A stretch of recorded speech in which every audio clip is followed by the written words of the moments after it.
नमस्कार, मी पंकजा गोपीनाथ मुंडे, आपल्या सर्वांचे लाडके लोकनेते, आपला लाडका नेता आणि माझे पिता यांची जयंती आहे 12 डिसेंबर रोजी.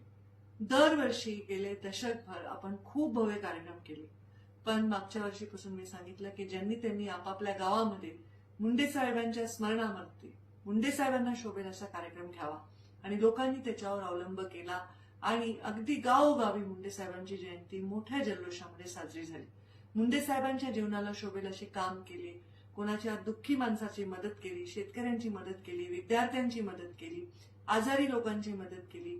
अशा प्रकारची कामं करून मुंडे साहेबांसाठी त्यांच्या जाण्यानंतर देखील आपण आपलं प्रेम दाखवलं.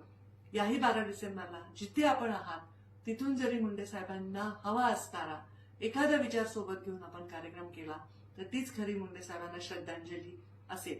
मी नागपूर अधिवेशनात आहे, तरीही मी 11 तारखेला परळी वैजनाथ येथे जाणार आहे आणि 12 तारखेला सकाळी 11 वाजता मी स्वतः गोपीनाथ गडावर असणार आहे.